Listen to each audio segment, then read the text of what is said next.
Hello and welcome to all our viewers in Nigeria and around the world to News Cycle on Global Television, coming to you live from the nation's capital, Abuja. I am Uyi Agumofwegbe. A quick reminder that Global Television is on DSTV channel 365 and Star Times 276. You can download the Global TV Nigeria mobile app for Android and iOS devices to keep track of our 247 broadcast. Vice President Kashim Shettima has departed Abuja for Dakar, Senegal, to represent President Bola Tinubu at the country's 65th Independence Day anniversary celebrations.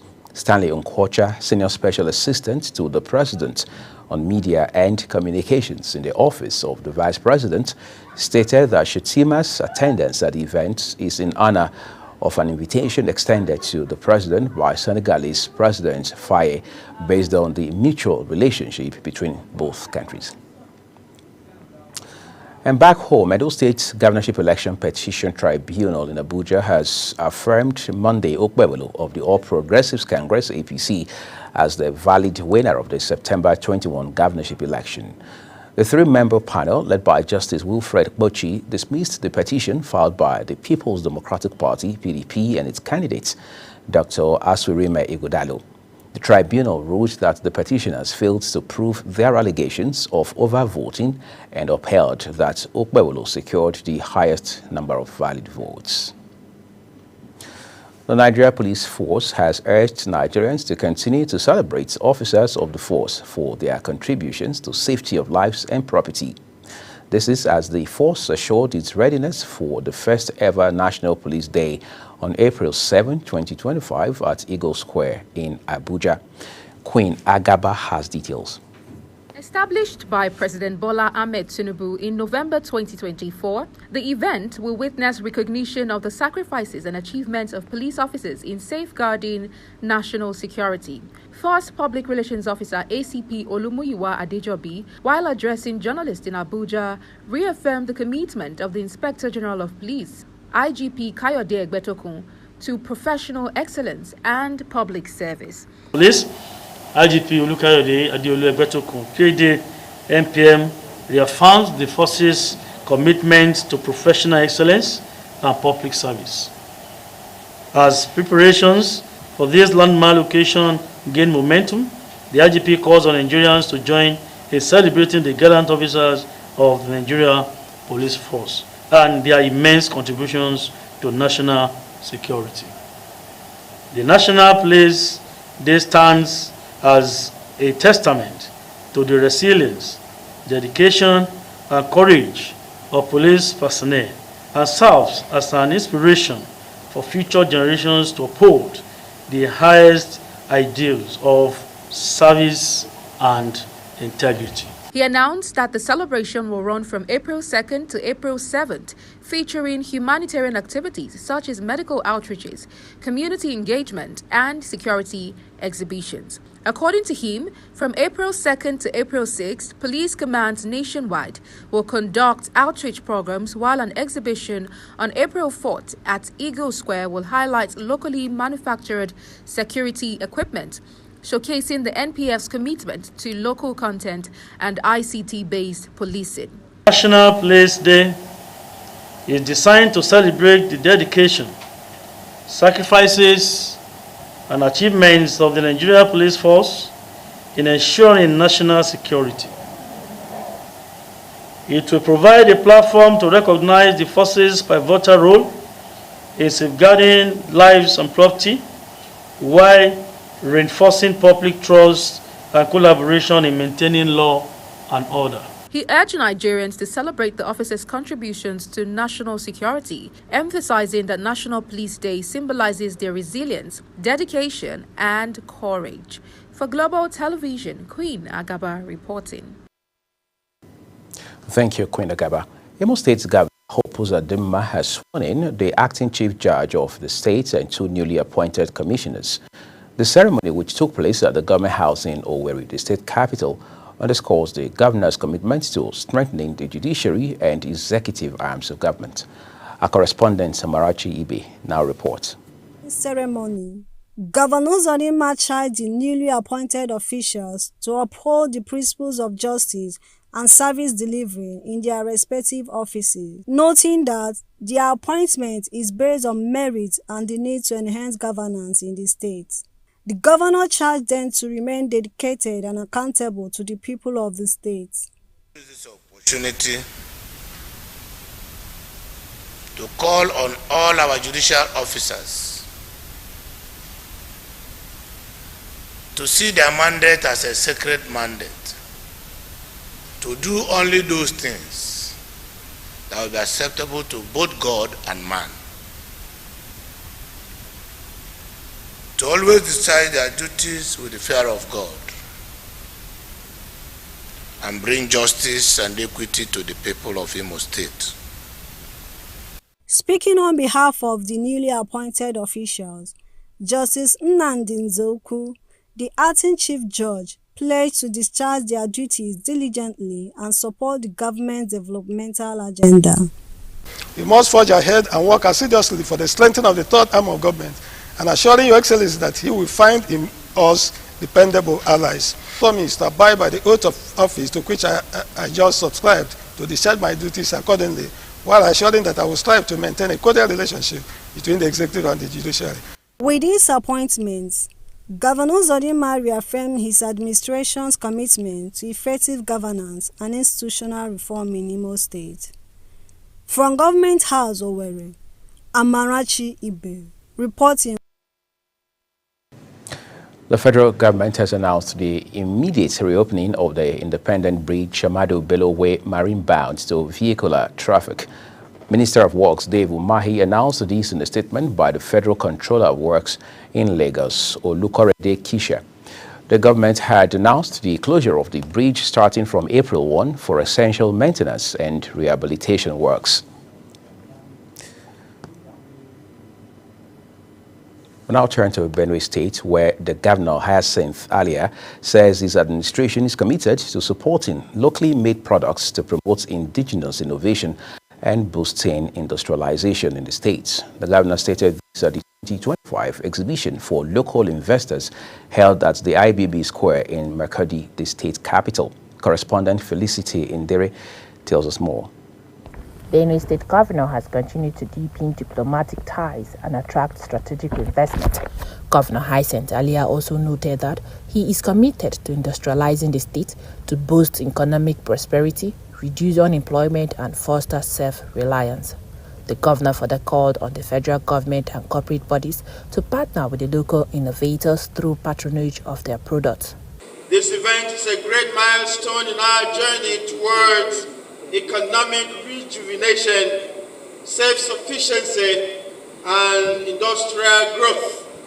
Minister of Industry, Trade and Investment, Jumoke Adewolu, said she will ensure that locally made products across the country are exported and Nigeria meets global standards. This exhibition is a testament to the creativity, talent, and ingenuity that defines the good people of Benue State.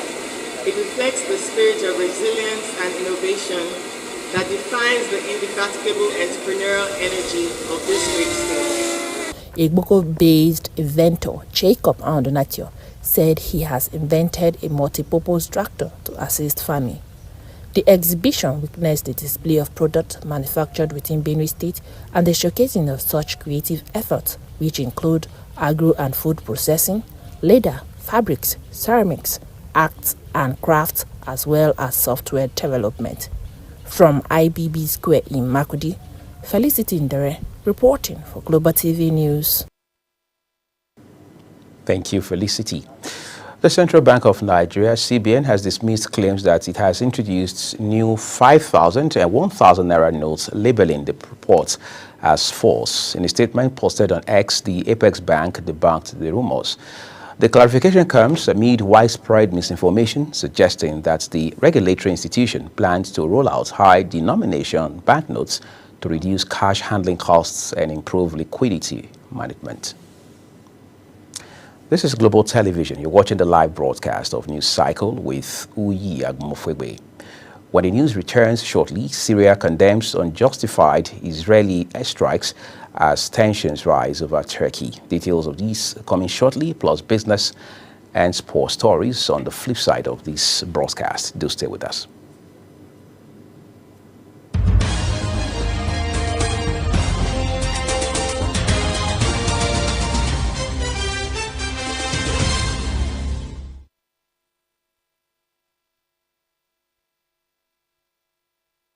Do you know that global television can be watched in Nigeria and all over the world? Download the Global TV Nigerian mobile app for Android and iOS devices to watch global television real-time from around the world. What are you waiting for? Start downloading and stay connected to global television.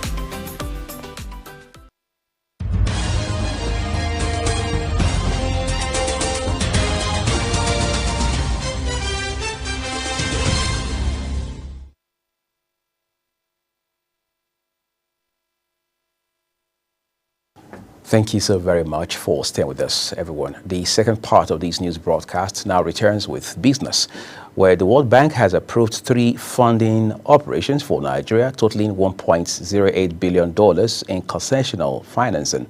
These initiatives aim to improve quality of education, strengthen household and community resilience, as well as enhance nutrition for underserved groups. The funding includes $500 million in additional financing for the Nigeria Community Action for Resilience and Economic Stimulus Program, $80 million for accelerating nutrition results in Nigeria, and $500 million for Hope for Quality Basic Education for All.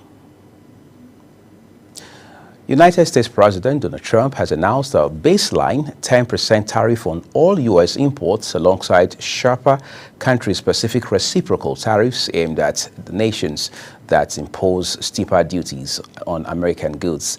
Exports from Nigeria to the U.S. will attract a 14% tariff compared to the 27% that the U.S. government claims it receives from Nigeria.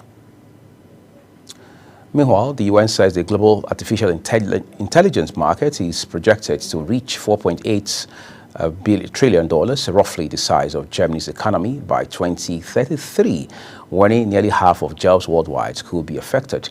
While AI is transforming economies and creating vast opportunities, the technology also risks deepening existing inequalities. The UN Trade and Development Agency, UNCTAD, warned in a report. In particular, the report cautioned that AI could impact 40% of jobs worldwide, offering productivity gains, but also raising concerns about automation and job displacement. The Nigeria Union of Pensioners Southwest Zone has lamented the failure of government to implement the 32,000 Naira pension increase across board for the pensioners as directed by President Bola Tinubu last year, September. President Tinubu had given the directive at the commencement of the payment of 70,000 Naira new minimum wage to also ensure that the pensioners were not excluded. The public relations officer of the union, Dr. Olusegun Abaton, raised this concern while addressing the press during the zonal meeting of the pensioners held in Abeokuta. After initial hesitation, the Nigerian National Petroleum Company Limited, NNPCL, has increased the pump price of petrol to 925 Naira per litre at its retail stations in Lagos and 950 Naira per litre in Abuja. The new price regime, effective from April 2nd, 2025, represents an increase of 65 Naira from the previous price of 860 Naira per litre in Lagos and 70 Naira difference from the 880 Naira previously sold in the north. And now let's get you back to the tariff narrative. United States President Donald Trump has unveiled a series of tariffs targeting countries around the world, including some of its closest trading partners, in a move that risks sparking a disastrous trade war. The report. Speaking in the White House Rose Garden against a backdrop of U.S. flags, Trump slapped the most stringent tariffs on China and the European Union on what he called Liberation Day. My fellow Americans, this is Liberation Day, waiting for a long time. April 2nd, 2025 will forever be remembered as the day American industry was reborn, the day America's destiny was reclaimed, and the day that we began to make America wealthy again. Meanwhile, the dollar fell 1% against the euro and slipped against other major currencies as Trump was speaking.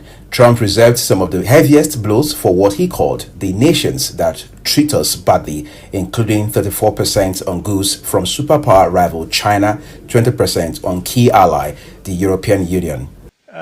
If you look at Switzerland, 61% to 31%. Indonesia, Malaysia, Cambodia. Oh, look at Cambodia, 97%.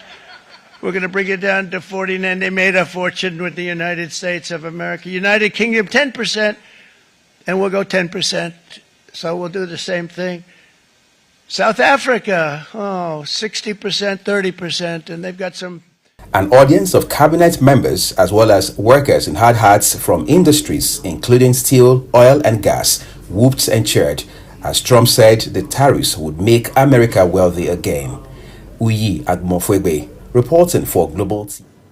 Let's go further into the foreign scene now. Syria has strongly condemned a fresh wave of Israeli strikes on air bases and other military sites overnight as an unjustified escalation. The foreign ministry says the attacks almost destroyed Hama air base and injured dozens of people. A monitoring group reported that 4 defense ministry personnel were killed. Israel's military says it hit capabilities that remained at the Western Hama and Central T4 air bases, along with military infrastructure in Damascus. It also said Israeli forces killed gunmen during a ground operation in Deraa province, where authorities put the death toll at 9.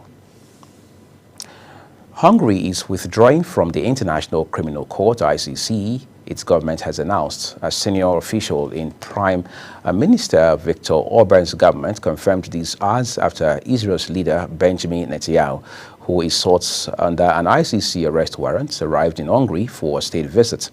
Orban had invited Netanyahu as soon as the warrant was issued last November, saying the ruling would have no effect in his country.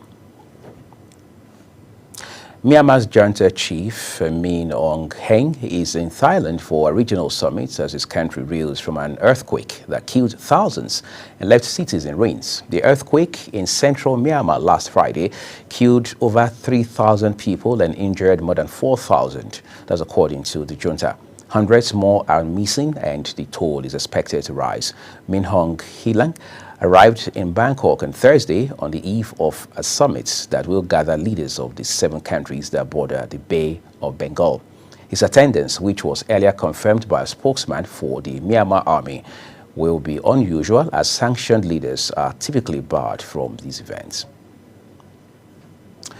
Now it's time to get some excitement from the world of sports. Nigeria's Moses Simon has been nominated for the 2025 Maggie-Vivian Field Award, which recognizes the best African player in France's Ligue 1. The FC Nantes winger, who has been in superb form this season, is aiming to become the 3rd Nigerian to win the prestigious honor, following Vincent Eyama and Victor Osimhen. In preparation for a successful hosting and solid preparation for the National Sports Festival tagged Gateway Games 2024, the Ogun State government has distributed checks of 500,000 naira subvention to 33 sports associations in the state. The 22nd National Sports Festival is scheduled for May 16th to 30th in the state. The state athletes for the festival are also expected to commence closed-door campaign with immediate effect. And that's a full cycle on the news. A quick reminder that Global Television is on DSTV, channel 365, and Star Times 276. Kindly follow us across all social media platforms, now showing on your screen using at Global TV NG. You can download the Global TV Nigeria mobile app for Android and iOS devices to keep track of our 247 broadcasts. On behalf of the entire production team, I am Uyi Agbomofuegbe. Thank you for your time with us.